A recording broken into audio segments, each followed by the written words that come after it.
accidentally became a third-rate villain in the game, Ed Taylor, because I offended the Imperial Princess. My family disowned me. In less than half a day, I was kicked out by the people of Taylor. The onlookers showed no sympathy. Instead, they were overjoyed, thinking that someone like Ed was a disgrace to the nobility. What terrible luck. In this life, I've been walking on thin ice, never doing anything terribly wrong, yet I ended up in this predicament. I entered a game, based in the magic school Sylvania Academy, from my favorite game, The Failed Swordsman of the Sylvania. Usually, when you enter a game inside Webtoons, you possess important figures in the game. Of all the possibilities, I'm a third-rate villain who gets kicked out of the dorms at the beginning of the game, Ed Taylor. This isn't fair. You can't be serious. I always lived a frugal and simple life without greed. Hearing my complaints, the students around me sarcastically called me shameless. To this, I could only respond with a bitter smile. At that moment, I opened my attribute panel, but I was stunned by the numbers I saw. All my abilities were in the single digits. However, this seemed reasonable. After all, Ed is just a third-rate villain in the story. I can't even remember his ultimate fate. Suddenly, a blurry image flashed through my mind. The tragic character at the end of the story seems to be Ed, a streetwise little thug, fallen on hard times. Having one life left is already not too bad. Although I don't know why I ended up in this body, I refuse to let myself be discarded. I must survive until the finale. Rather than a school, the academy is closer to being a city with the entire Arkan Mountains as its premises. This place is in the northeast of the academy, the undeveloped forest. I was trying to escape the prying eyes of the students and ended up walking for half a day. That's plenty of time to understand the situation I'm in. I find myself at the Sylvania Academy. Fortunately, although I was expelled from the family, I haven't been expelled from school. This is crucial for my future life, as Sylvania is a top-tier academy. As long as I can graduate, my life afterwards will be secure. So, my current goal is to graduate successfully. Next comes the issue of the expensive tuition. If I can secure a scholarship for next semester, this problem will be easily solved. But when I look at the attribute values next to me, I fall silent. Do I really have a chance to get a scholarship? It would already be good not to be held back a grade. For now, let's focus on the immediate problems, solving the basics of food, clothing, and shelter. I opened my suitcase and assessed my situation. How can I avoid turning into a bum? I see I have enough clothes. According to the original script's assessment of this guy, unable to find work and unable to return to the expelled dormitory, it seems I'll have to live temporarily in this forest. Afterwards, I find a spot near a stream. I plan to build my house here, where there's a water source. Food should also be more plentiful. Although I can use magic to chop trees, this body gets exhausted after cutting just 5 or 6 branches. Right now, I'm very hungry, so I turn my gaze towards the nearby wood. I remember my grandfather once said, tree bark is edible too. I'll just have to make do for now. If you don't look closely, it does look a bit like chicken breast. A bite, crunchy yet tough, tastes like chicken, but without any protein. After starving for a day and throwing up for 2, I came to the conclusion that wood should be used for building houses. First, you need to raise the frame that supports the wood. I only have 2 hands, but there are 4 supports. This really isn't an easy job, but I needed to persevere and tie the frame top quickly. The shelter's frame is complete, but still a long way to go. I gather my clothes for me to sleep on. I can't sleep on bare ground. Night came, and I continued building the shelter. The day arrived, and I barely managed to finish it. As I was resting, the system popped up. I earned the title of novice craftsman for completing the basic wood shelter. I looked at it with tired eyes, so the crafting system's popping up as it too. Compared to magic, it seems Ed is more suited to craftwork. Right now, my stomach keeps on growling from hunger, so I need that handiness. Following that, I made a simple harpoon because I wanted to eat fish. 2 days on an empty stomach and excessive physical labor. I definitely shouldn't be able to move right now, yet it must be desperation that is keeping me moving. Soon, I caught 2 small fish with it. I get myself to create a fire to cook it. Although the fish are small, they're enough to fill the gaps between my teeth. Now, with 1 week left before school starts, I just need to keep going like this, and I'll be able to get through school without much trouble. Just then, the appearance of a young girl disrupted my tranquil life. Damn, I was so busy surviving that I forgot something important. The main characters, but of all the people, I didn't expect to meet her here. Princess Phenia, the one who drove Ed out of the dormitory. Ed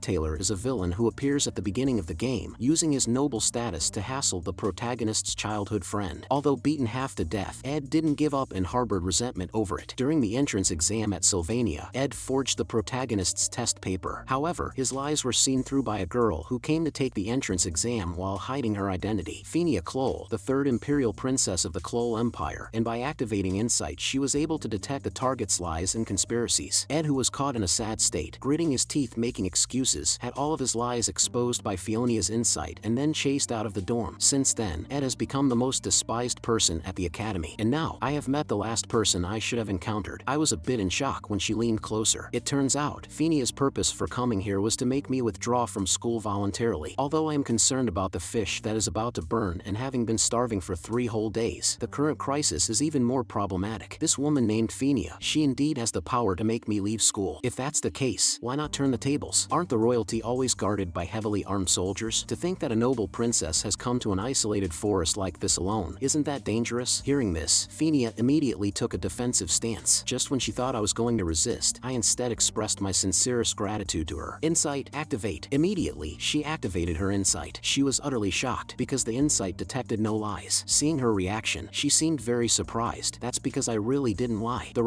Taylor family that Ed belongs to is a powerful noble family, but they have been oppressing the common people using their status, even conducting human experiments in pursuit of immortality. In the end, this family became a trash group that the protagonist had to eliminate. Members were either beheaded or imprisoned, doomed never to rise again. But Ed was fortunate in his misfortune, because being expelled from the family saved him from disaster. I may be cold and hungry right now, but it's still better than dying. After all, if it weren't for her, I might have already died due to my family's troubles. Then it would be game over for me. Therefore, now I must not let her catch any leverage on me, otherwise, she will definitely force me to withdraw from school. However, I am curious about why she came here. I know she must have come over after spotting me by chance. You came here for the class placement test, didn't you? Professor Glass's class placement test is a test to find magic beads hidden in the forest. This test is known for being notoriously difficult, but if it's the noble Princess Phenia. However, she directly stopped my words, thinking I was just flattering her. But my next words left her stunned. Without my help, you definitely won't make it into Class A. If I'm lying, I will withdraw from school voluntarily. Subsequently, she followed my directions to the center of the island. There, she saw the gift I had mentioned. At this moment, Phenia was full of doubts. Just 3 days ago, Ed still had a despicable demeanor, but from his recent behavior, she could no longer see through Ed's thoughts. The class placement test has officially ended. Soon, the time to announce the results arrived. Take out the beads you have acquired. The confident new students each presented the magic beads they had found. However, Professor Glass directly placed them in Class F. It turns out, this test was not just about finding magic beads, but more importantly, the quality of the beads. Only those who found beads with particularly little magic power could be placed into Class A. The lower the quality of the bead, the more it proved a person's sensitivity to magical power. Only 3 of you found this type of bead. They are Zix, Lortell, and lastly the one who found a bead at the Guardian Tree would become the top student among the newcomers. Meanwhile, on the other side, my fishing plan ran into problems. Due to primitive tools and the scarcity of fish types, the number of fish caught was small, and I don't have the strength to use a spear anymore. At this moment, I could only fish again using simple tools. Phenia has seen through countless flatteries and sophistries since childhood. Under the watch of the insight, I cannot lie, so I can only give her the most truthful information. But originally, in the story, Phenia was supposed to be placed in Class F. If she finds the golden bead and enter Class A, the entire storyline would undergo a massive change. Although I wouldn't need to withdraw from school, my information would thus become useless. However, things did not develop as I imagined. The top student among the newcomers was still Lucy Merrill. The future might still not change. Insight will always see the truth. It turns out, before this, Phenia confirmed that I had not lied, but she did not accept my gift. She concealed her identity to take the exam, to avoid special treatment, so she couldn't accept this bead, as finding it would be something she didn't accomplish on her own. In the future, Phenia will be known as the Princess of Love. It is not a skill or stat, but a title she would gain by walking the righteous path. I threw bait at the princess. Just as I said, she ultimately did not succeed in entering Class A. Now, Phenia is increasingly curious about me. She seems unable to see through my thoughts anymore. Ed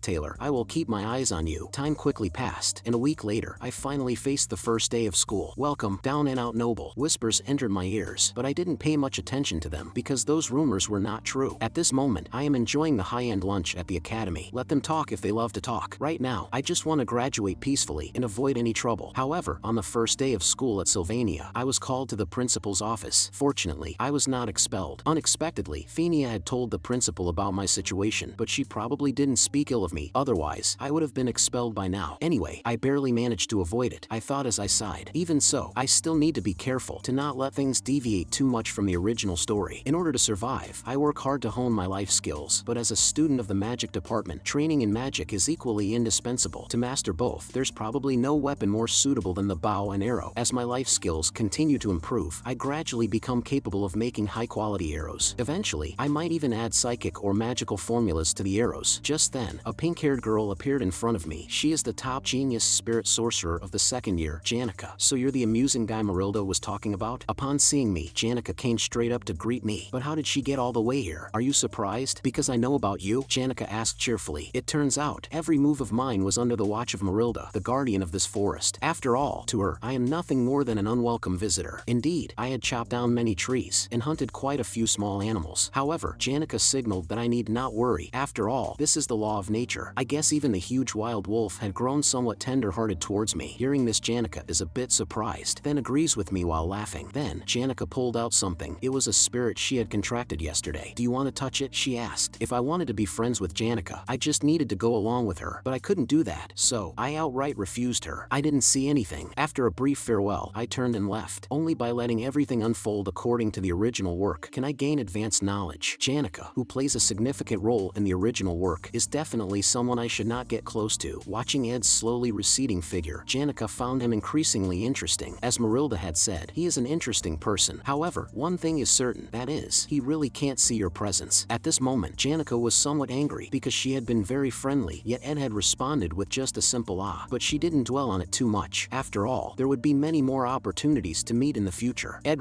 Taylor, what is your true nature? The place where I live is far from the academic buildings. I need to wake up very early every day to arrive at class on time. However, just commuting to and from school each day is enough to improve my ability values. In order to get a scholarship, I must study hard. On the way home, my clothes were soaked with sweat, but even after all this, my day wasn't over yet. I still had to check on the firewood, drinking water, and the meat needed for tomorrow's lunch. However, what concerned me more at the moment was the tag-along following me. How long do you plan to follow me? Hearing this, Janica was confused, then was utterly shocked that I knew. Don't you know who I am? I am Ed Taylor, the worst hooligan to exist. Ed Taylor, why do you keep hanging around me? However, Janica showed no signs of backing down. That's just what others think of you. I don't know you at all. Hearing this, I suddenly broke out in a cold sweat. Janica is just that kind of character. On the surface, she seems like a naive sweet girl, but in reality, she is more aware than anyone. Standing from the perspective of someone who knows her future fate, I cannot chat with her smilingly. After all, she is the final boss of the first chapter. I need to find a way to get rid of her. So, I asked her if she could do me a small favor. Hearing that I needed help, she seemed very happy. As you can see, my situation is quite bad. After being expelled, I'm down and out. So, could you lend me some money? Upon hearing this, Janica was petrified. Janica gets a scholarship every year, which not only signifies her excellence but is also crucial for her continued stay at this school. As the daughter of a small farm, Janica's weakness is indeed money. As expected, Janica turned me down. 3 days quickly passed, and during these days, Janica didn't seek me out again. Finally, I no longer had to worry about deviating from the storyline. Just as I was about to return to the treehouse for some sleep, someone I could not even dare to imagine appeared inside. In terms of importance, she holds more weight than Janica, universally recognized as a super genius from classmates to professors, the strongest and failed swordsman of Sylvania, Lucy Merrill. Oh my god, why is she sleeping here? This is my territory. What is she even doing in this mountain valley? You're so loud that I can't sleep. Hearing this, I was confused. What did I do? Not you. At the same time, Lucy pointed behind me. That wolf over there, which is as big as a house, and there stood Marilda at that moment. Marilda hopes that one day I could step in to guide Janica. However, I didn't pay attention to what she said, since I can't see anything on where she is pointing at. I had just managed to shake off Janica, and now she crossed mountains and valleys to sleep here? Don't go back to sleep. Suddenly, I realized something. Thanks to her small stature and her ability to walk on air, she is able to go pretty much anywhere, much like a stray cat. No matter where, as long as there's a suitable place to sleep, Lucy can arrive instantly. That being said, my campsite is in the northern forest of Arkan Island. Nobody comes this far, but it's not that far for her. The breeze is cool, and with the sound of the stream nearby, it's the perfect place to skip class and nap. I'm really at my wit's end. So for Lucy, this treehouse isn't far at all. I can't beat her. I just have to accept it and take the loss as a blessing. The scene shifts to the next day. Lucy was still lying in front of my treehouse just like yesterday. To sleep, she had used several high-level spells to get here. If this absolute beast continues to stay here, the deviation from the original story will only get closer. And no matter what I say, she completely ignores me. According to countless strategy posts I've seen, there's only one way to deal with her right now. So, she was eating. I reminded her I just met a maid from the Ophelis Hall on my way back. Hearing this, Lucy instantly broke into a sweat and dropped her food while being utterly shocked. Then without a word, she turned around and ran off. It really worked like magic. Lucy spends every day avoiding that maid who cares for her like a mother, so she often hides all over the place. I smiled. Lucy Merrill, out. She's only been here for 2 days, so there shouldn't be any problems, right? However, a few days later, I realized that things were far from as simple as I thought. The Academy's joint combat training started, with one-on-one practical duels. Most of the participants in this activity are important characters from the original story. Benevolent Princess Phenia, Golden Daughter Lortell, Spear from Nature Zix, Spirit Sorcerer Janica, Slothful Lucy, Wicked Clebius. Of course, the most important is the protagonist, antagonist, the failing swordsman, Taylor. However, I'm actually looking forward to the protagonist's scenes. After all, I already know the outcome, so I didn't pay much attention to the matches. During the joint combat training, most of the plot aligns with the original story where the first-year students are the winners of the duels, except for one person, Janica Faylover. She actually came to find me. I can't believe she's running all happily to me after going through the pathetic experience of me asking her for money. If Lucy has a cat-like personality, then Janica is definitely dog-like. At this moment, Janica, holding the duel roster, talks non-stop to me. Don't you want to know who you're fighting against? Suddenly, a bad thought flashes through my mind. I'm still at school, which means I have to participate in the duel too. When I saw the roster, I was dumbfounded. No way! I'm fighting against Princess Phenia. At the same time, I hear Taylor's name. Is the protagonist finally about to make his entrance? Who I'm up against doesn't really matter. Although it's through a screen, I've played the game countless times with the character Taylor, from tragic and void endings to the real endings that leave a lasting impression. I completed that journey countless times. Among the countless routes, there wasn't a single route that wasn't arduous and difficult. I've already decided on taking care of my own life, but I'm cheering for you, Taylor. Just then, the referee couldn't find Lucy's figure. Where had this girl run off to? Quickly, I spotted her under the standby platform. This is Taylor's important scene where he first wields a sword. Lucy, you can't just be absent. First year, top of the class Lucy Merrill versus Taylor McClure. This world's protagonist, born with the fate to be a swordsman, in his first duel, cuts through Lucy's magic like lightning. The spell she had thought would obviously hit was blocked, catching her off guard. Watching the attack so close, Lucy, frightened, used an intermediate spell and thus was disqualified from the match. Taylor became the first person to defeat Lucy. It was a legendary scene in the game. Thus, the match start. Taylor is the first to attack Lucy, but before he gets close, Lucy knocked Taylor flying with just one move. As the dust settles, Taylor is knocked seated on the floor. The scene leaves the audience dumbfounded. While Lucy is barely awake when she did that attack, Taylor McClure's life was always a series of trials. A country bumpkin and a failure of a student. A failure that wasn't acknowledged by anyone. While everyone jumped to conclusions regarding the match, in an outright wicked situation where they pitted him. Even in the midst of all this despair, Taylor never lost hope. That's right, Taylor, you can do it. Then Taylor swung his sword again, attacking Lucy. The famous scene is coming, and here, Lucy will use lightning magic. But things didn't go as I had thought. Lucy didn't use lightning magic, but wind magic. Taylor was controlled by the magic. As Lucy powered up the spell, Taylor was sent flying out. What is this situation? Not lightning magic? Why would Lucy use wind magic? The Taylor who should have won actually lost. I was utterly shocked. This is going to be a big problem. We definitely can't leave him alone. Protection of the wind. Using the power of the wind spirit automatically protects you from sudden attacks. It's a continuous magic obtained through contracting with a high-class wind spirit Marilda. According to the scenario, Marilda and Lucy are originally two separate entities, and Lucy, who originally had no wind magic, suddenly contracted a wind spirit. All this is because she interacted with me. At this moment, Taylor, dejected, left the dueling platform. I sprint to catch up to Taylor. Just as I was about to catch up with Taylor, Princess Phenia stopped me because it was my turn to duel with her next. I quickly run past her. I must find a way to restore his confidence. I called out his name. Taylor, your efforts will definitely pay off. Don't feel so down. There's nothing to be embarrassed about. Walk proudly. You did good. It's just that the opponent wasn't a good match for you. Don't let something like this get you down. If the protagonist breaks down, then who will defeat the boss? The first person to discover Phenia's innate insight was Emperor Klol. Her ability wasn't something given by some god. The life of a royal is riddled with endless intrigue and conspiracy. From within that dark abyss, she developed this sense herself as a means of self-protection. That's why Princess Phenia can be confident about her ability. There was an ugly abyss in the eyes of the imperial family that looked up to Phenia. Even when she saw through them, the Princess of Love lived as if she didn't know. There was nothing I could do about this match. I just had to end the duel quickly. Please go easy on me, I said while getting ready for the match. Yes, please go easy on me as well. Hearing people's negative comments about what I did earlier made Phenia confused at the moment. She knew that Ed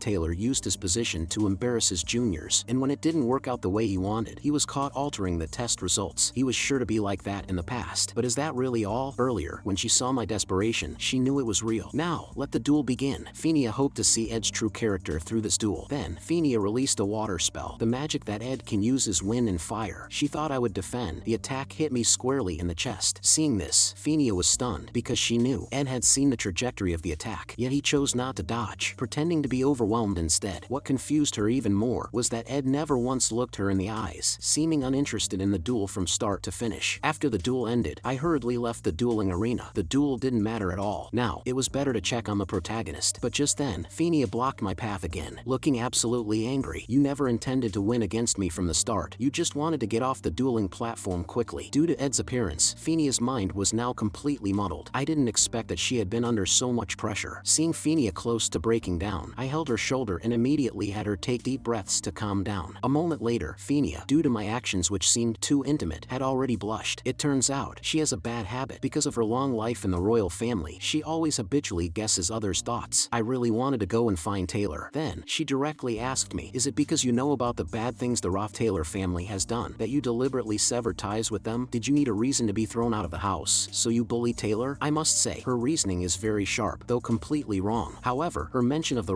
Taylor family doing bad things behind the scenes is indeed true. Yet, I chose to play dumb. After all, these are matters she will investigate herself in the future. There's no way I'm wrong. It doesn't make sense logically. Then why are you supporting the person you were trying to get expelled earlier? Did you never dislike Taylor in the first place? Although Phenia knows I'm lying, without sufficient evidence she can't say anything as of now. Ultimately, she could only let me go. Thank you, I said as I opened the door. But just then, I thought this was the first time I saw Phenia with this side of hers. She has a significant role in the story, intertwined with many characters and events. Now, the sudden addition of me in the original story must be driving her crazy. As I was leaving, I reminded her, although the burden is heavy, you also need to relax occasionally, because this is not the palace, but Sylvania Academy. Phenia has seen countless people, but this was the first time someone had seen through her heart. The scene shifts, and I found Taylor sitting by the bench. Just as I was thinking about how to encourage him, his childhood friend Aalis appeared. She is the female protagonist of this game. Seeing me, she mistook me for coming to bully Taylor again, making the situation momentarily awkward. However, this scene stunned me. I hadn't expected Taylor to have revived. As long as Ela is there, Taylor always manages to pick himself up. Seeing my arrival, Taylor thought I had some scheming plot again. However, I immediately denied his thoughts. Although in the past I treated him as a scapegoat to suffer for me, but at this moment, I breathed a sigh of relief. Not because the content of the original story had changed, but because Taylor, who has been with me for a long time, is still here. When I turned to leave, Taylor and Ela were suddenly stunned. Why did this guy suddenly start acting cool? Just then, a soaring flame captured everyone's attention. It turned out their duel had begun. The duel between Lortell, the Golden Daughter, and Janica, the Spirit Sorcerer. Though it's in a different form from the original, I'm sure Taylor and Ela are watching this scene. Keep your eyes peeled, Taylor, because one of the numerous trials approaching you, the Act 1 final boss is Janica Faylover. This duel is the final boss Taylor has to face in his first challenge. However, the duel ended with Janica's victory. Looking at the severely injured Lortell, Janica wasn't sure if she had been too harsh. Unlike the original, this time Taylor lost to Lucy, and the protagonist of the joint combat practice became Janica. After this, Janica would likely be busy for a long time, which is good news for me. Whenever I get involved with main characters, my mind becomes cluttered. Now, without the disturbance of main characters, I can finally devote all my energy to survival and studying. I have a fishing net, so the food problem somewhat solved. My various attributes have also seen significant improvements, and my body's also getting better. The standard for each attribute value is 10, so I still can't afford to slack off. Unexpectedly, Janica found me again. She has already seen my body fully, but I was curious why she came looking for me. It turns out, she wanted to consult about something. Advice? Why me out of all people? I thought to myself, you left early at that time so you might not have seen it. So it was about last month when she accidentally hurt Lortell in a real battle. She did accidentally hurt Lortell, but as far as I know, Lortell had first used an intermediate spell. However, the kind-hearted Janica wouldn't consider these details. She only cared about her own responsibility. Although her friends advised her not to apologize, I understand Janica's character, so I told her, just follow what your heart tells you to do. The Janica now is still that lively, cheerful, and charming treasure of a girl. When she feels guilty and blames herself, everyone unconditionally supports and comforts her. However, Janica is well aware that, no matter how much everyone may favor her, her mistake will not simply disappear. So, that's why she came to see me. After hearing what I had said, Janica visibly relaxed a lot. Ed would definitely not unconditionally favor me. She suddenly blurted out such a sentence, which left me stunned for a moment. If I don't say something, I wouldn't be able to respond to her. At this moment, Janica realized that Ed had completely changed as a person. When Ed said, "It's tough, I want to borrow money," she noticed that Ed didn't have the urgency of being driven into a corner. Instead, she felt that Ed was using the issue of borrowing money to deliberately signal her to keep her distance. But unexpectedly, those sides of Ed made Janica feel even more reassured. The next day, I can clearly feel that the storyline has now greatly changed. The Failed Swordsman of Sylvania is called a masterpiece. However, very few have seen the ending of the Failed Swordsman of Sylvania. Many novice players encounter various tragic endings right from the start. For example, saving a female classmate ambushed during the class division test, accidentally discovering the secret of the Golden Daughter, followed by Taylor being assassinated, or from Janica's summoned fire spirit, saving the Golden Daughter, but Taylor gets burned to death as a result. And now, I'm being hassled by this woman. Damn it. Then, she directly blocked my way. The Failed Swordsman of Sylvania's fourth heroine, the business business magnate El Ketchum's only daughter, Lortell Ketchum, because she wanted to buy 2 hours of my time with money. The reason I don't want to interact with her is because she has a terrifying title, Newbie Crusher. Lortell Ketchum is designated as the hidden hero. Unlike Phenia, Lortell is set as a villain from the start, and only later in the story does her true nature gradually reveal itself. When players come to understand the realism of Lortell's distress and loneliness, they must make a choice between Phenia and Lortell. But I can't trust her words right now. If I follow Lortell's pace, control might indeed be taken away by her. At this moment, Lortell is like a clingy little sprite, constantly begging me to help her, yet I still choose to ignore her. Seeing you is such an inspiration to me. Even such difficult circumstances you continue learning. Seeing my impervious attitude, Lortell directly pulled out 3 gold coins. If you can help Janica and me become friends, these 3 gold coins are yours. For some people, this is an entire month's income. Does the golden daughter intend to buy connections with money? Before I could even refuse, she stuffed the gold coins into my pocket. This person is sharp. She has realized that she will compete with Princess Phenia for control of the academy in the future, so she's already starting to rally allies for herself. If it were the old Ed, he might have accepted the money without hesitation. However, I extended my hand and said, "Sure, let's at least shake hands on that." Seeing this, Lortell's lips slightly curled up. In her view, those who are accustomed to a life of plenty, once impoverished, the spirit can be easily broken. Just a little bit of money can make them sell their dignity. Controlling desperate people, for her, is nothing simpler. But things didn't go as she expected. I actually stuffed the gold coins back into her hand. This piqued her interest in Ed. While the money could indeed have been a great help to me, just the thought of the newbie crusher Lortell and Janica together, and the terrible consequences that might ensue, I simply couldn't accept it. To avoid any potential changes to the original storyline, I chose to flatly refuse. That night, Lortell wasn't embarrassed or shamed by my refusal. As a perfect businesswoman who understands benefits, profits, and self-worth, she wouldn't easily give up any opportunity within reach. Instead, she was more eager to have Janica on her side. Soon, she carefully orchestrated a chance meeting. Lortell had researched Janica's character. To everyone, Janica is like the protagonist of a fairy tale, innocent, kind, and compassionate. She wanted to use Janica's sense of guilt to manipulate her, but this idea was too naive, because what happened at noon, Janica had already known. As a spirit sorcerer, Janica has the ability to communicate with spirits. Her conversation with me had already been transmitted to her through the spirit. "Your intention to invest gold for me, though it moves me. You know how they say you can't buy sincerity with money." Ed's words brought tears to Janica's eyes. In such a dire situation, he didn't sell himself for gold. Did I act too smug about myself? It's my first time being a senior, so I might have boasted a little. This is embarrassing. Then, Janica turned and left, because she still had to deal with signing a contract with a high-level spirit. At this moment, Lortell's impression of Janica also changed. She no longer saw Janica as someone unaware of the world. On the contrary, Janica was very aware of the world's darkness, but still maintained an optimistic attitude. Just as Janica was about to leave, she still apologized to Lortell. Lortell froze for a moment, since it was indeed her fault in the first place. However, she noticed that Janica's state just now seemed a bit off, like a person standing on the edge of a cliff, precariously balanced. "I gotta work harder, because it's really nice when people expect good things from you." A few days later, just as I was hanging out laundry, Lucy smelled something familiar, and just that, she blasted herself to the sky, disrupting my rare moment of peace. Then I heard someone getting closer. Unexpectedly, it was a maid from the Sylvania high-class dormitory, the Aalis Hall, Belle Maya, the very maid who had driven me out of the dorm. When Belle saw me, she didn't seem surprised, because she had heard about this from Janica. But what surprised her was how hard my life seemed to be. Belle's words didn't fully reach my ears, because my eyes were fixed on the basket in her hands. The maids of Aalis Hall, responsible for the daily lives of elite students to perfection, including feeding the students. Inside that basket must be their hand-picked, top-quality ingredients gathered from the forest, which made my mouth water. In the game, these maids don't have much of a role. Like me in the plot, they are minor characters. Belle wouldn't affect any storyline developments, so I thought establishing a good relationship with her should be fine. Following that, I asked her for advice on the various edible ingredients found in the forest, which would be more helpful for my upcoming survival. Currently, I have plenty of meat and fish, which basically meets my dietary needs. Although I only know 2 basic spells, with constant use, I quickly reached proficiency level 10. Using magic for chopping wood or cooking, my survival efficiency has greatly increased. At this moment, I'm tasting the dinner I made myself, watching the sunset dye the sky red. Honestly, I'm really enjoying this comfortable life. But just then, I suddenly felt a powerful magic rushing rapidly towards my location. With a bang, the next instant, I was blasted away. I was utterly shocked at what just had happened. More importantly, my house is gone. As the smoke gradually cleared, I could see the figure of the person who arrived. It was Lucy. At that moment, Lucy was still muttering to herself. I almost died. This left me speechless. "You are the strongest mage in the world. Who could possibly kill you?" Lucy shivered as she recounted Belle's terrifying story. Originally, she got caught slacking off by Belle, so she hastily used teleportation magic to escape, which led to the current situation. Looking at the huge crater in the ground, I could no longer tolerate this person and immediately gave her a whack on the head. Belle is such a good person, and yet you keep hiding from her every day. What I didn't expect was, Lucy didn't activate any defensive magic. It turns out, she had already depleted her magic power just before. Hearing this, I couldn't help but laugh out loud. This was the perfect opportunity for revenge. To thank her for her special care over this period, I decided to offer her some flick in the head and take the opportunity to teach her a good lesson on behalf of Maid Belle. Later, I arrive at the library. Since I plan to build a more robust house, the library is a necessary place to visit. It is essential to learn well about construction knowledge. As time passed, it soon reached closing time. Just as I was engrossed in the books, a girl suddenly interrupted me. She smiled, introducing herself. "My name is Ela."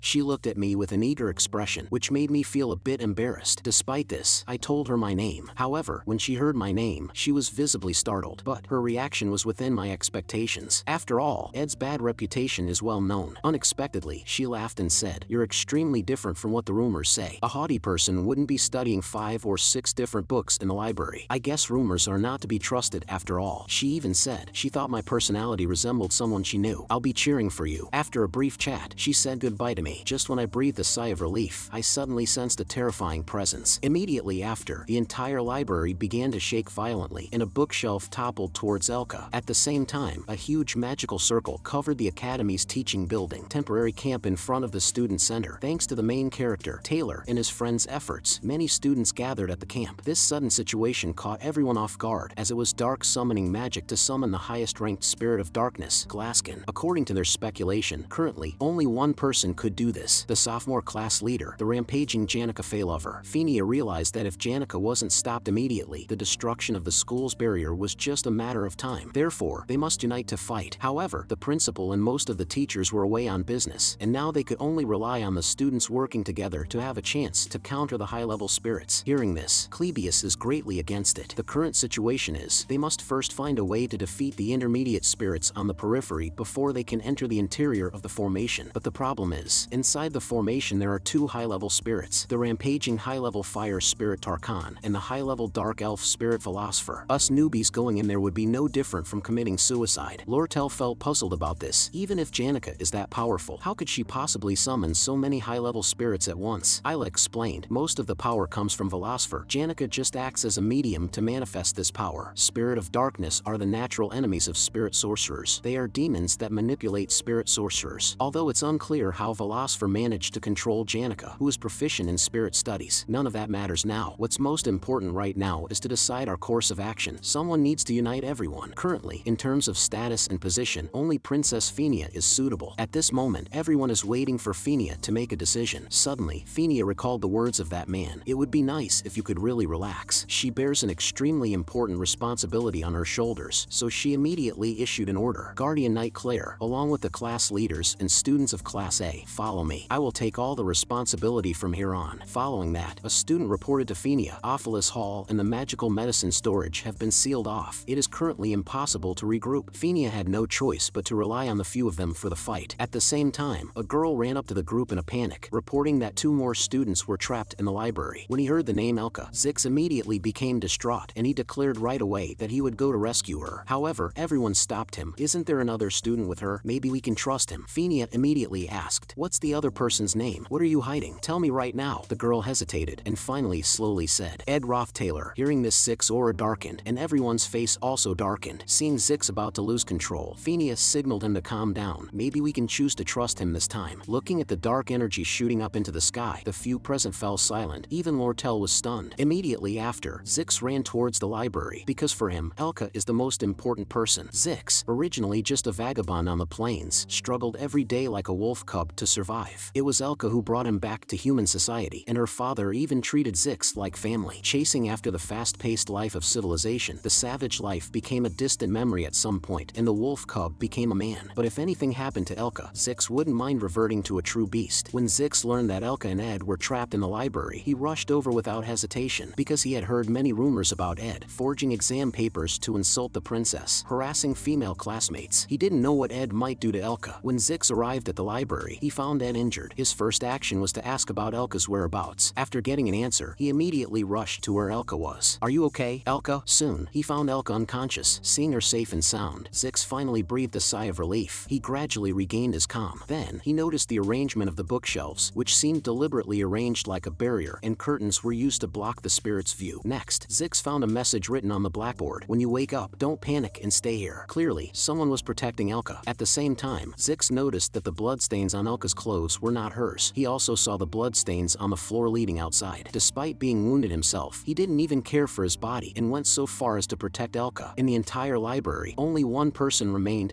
Taylor. At this moment, Zix felt very confused. How could it be him? 3 hours earlier, watching Elka being rescued from being knocked out by falling books, I didn't expect the plot to develop faster than I had anticipated. From the condition of the summoning circle, the battle against Taran had already started. However, Taylor should be able to handle it. I shouldn't even be looking at a place like that which is full of the storyline's key characters, because I can't let the future change. Even so, time is gold, and I can't afford to sit idly. I need to block the entrance to the library first, to prevent rampaging dark spirits from breaking in, and then focus on how to build my cabin. Luckily, I also brought some jerky, which can serve as a late-night snack. Just then, I sensed disturbances outside. It seems the rampaging dark spirits had already broken in. What makes Janica's power so special is her strong command of spirit understanding and spirit connection. These two stats grow through contact with spirits. For me, who can't even see spirits, raising my spirit stat is close to impossible. However, these dark spirits have become a source of experience for me. This sweet-ass event. Thanks for the meal. After hunting a few dark spirits, my fire magic reached level 12, and my spirit magic was also raised to level 7. If my sensing and understanding combined exceed 15, I can make a contract with a spirit. But now, I no longer have the energy to continue fighting. Then, Zix came over to ask what I was doing. I guess he couldn't turn a blind eye to me after seeing me injured, so I told him truthfully, I'm training. However, such an answer, no one would believe. Zix finally understood why people don't understand Ed, because it's simply impossible to see what he's really up to. Afterwards, he expressed his deepest thanks to me because I had saved Elka. He said, in the future, I will definitely repay this favor. I remember that Elka is Zix's lover, but her name only briefly appeared in the setting collection. I had long forgotten it. However, Zix has always played the role of a friend who believes in Taylor and is one of the important characters in the game. Then, I urged Zix to hurry back to the student union building and told him, as long as you do things Taylor's way, all problems will be resolved. Hearing this, Zix looked puzzled because he had only spoken to Taylor once. In Act 1, Scene 9 of the game, the main skill Taylor learns is Element Slash, and the key to passing this part of the plot relies on this skill. As long as Taylor uses Element Slash, he can defeat the enemy. Thank you for the advice. I've already given the advice. Things should now progress according to the original storyline. However, I have a nagging feeling that something is not right. Why isn't Zix Taylor's friend yet? According to the original work, in the duel in Chapter 1, Taylor was badly beaten by Zix, but he learned Element Slash and used this skill to cut down Zix's magic. Seeing Taylor's indomitable will, Zix eventually acknowledged him, and the two became friends. But now, the final chapter of Act 1 has arrived a month earlier than in the original work. Zix is not yet Taylor's friend, and Taylor has not yet learned Element Slash. That means, right now, no one can harm Taran. I just didn't seem to realize it, but damn, the whole plot is already falling apart. Back at the student square, Zix apologized to Phenia, and Phenia did not punish him. She knows, even with him, the outcome cannot be changed from defeat. Even their strongest, Claire, is already injured. At this moment, Phenia doesn't know what to do. Fortunately, the retreat is successful, but Claire's out of the squad, and Clebius, the top student of the first-year combat faculty, was also injured. Let's do our best to eliminate Taran with the people we have. However, I immediately dismissed Phenia's idea of defeating Taran. Judging from the summoning ritual, Glaskin is about to arrive fully, so we now need to split into two teams. Originally, I just wanted to stay in the background, waiting for Taylor to deal with Taran, but now, I have to start intervening in the plot. Hearing this, Clebius did not support my proposal, but Zix stopped him. Maybe we should let him finish. So, I briefly explained the plan. We need to bypass Taran, the fire spirit summoned by Janica, and directly attack Janica, who is controlled by the dark elf philosopher. But you have already fought with Taran and should know, its shell is too hard to damage. So, we need to split into two groups. One group to distract Taran, the other to enter the combat training field and subdue the controlled Janica. At this point, Lortell raised an objection. No way. This one's nothing like the Taran in the combat practice. We only managed to retreat out of pure luck. If things go wrong, the other team will face two enemies at once. It's too big a risk. To this, I indicated that this was the most effective method available. The most important thing is to awaken Janica. Once she comes to, the problem with Taran will naturally resolve. But now, the question arises, who will draw Taran's attention? The students discussed this fervently because it sounded like a suicide mission. Just then, Taylor was the first to volunteer, but I immediately refused him. The combat team is a better fit for you. Moreover, everyone seems to have misunderstood misunderstood something. I'm not choosing a sacrificial scapegoat. So, I picked the two most suitable candidates, Clebius and Lortell, plus me. That should be enough. Upon hearing this, both of them expressed their refusal. Face Tarkan with you? Isn't that just sending us to our deaths? Just then, Princess Phenia stepped forward. Although she didn't understand why I arranged it this way, after interacting with me over this period, she chose to trust my approach. I command, in the name of Phenia Klol, the third princess of the Klol Empire, that the expedition team be split into two groups. Taylor, Zix, Alvira, Ela, and I will be part of subduing Janica. Clebius, Lortell, and Ed are responsible for drawing Tarkan's attention. I'll keep this short, as we don't have much time. Do not get yourself killed, no matter what. Soon, we encountered Tarkan. How are you going to stall time with that fire lizard as your opponent? Lortell asked curiously. Just do what I tell you to. If things go according to plan, we'll definitely win. On the way, I didn't forget to reassure Clebius not to worry. Even though you're not confident in your own strength, you are still the leader of the combat department. Seeing my confident demeanor, Clebius felt puzzled. Does this guy really have a plan? Despite this, Clebius also felt a bit more confident at this moment. However, the next second, Tarkan noticed our presence. Seeing this, Clebius immediately panicked, but when he turned around, he found that Ed and Lortell had already disappeared. What's going on? Was I sold out? So you're trying to solo this? Realizing what happened, Clebius finally understood. He had been tricked. Damn it, Ed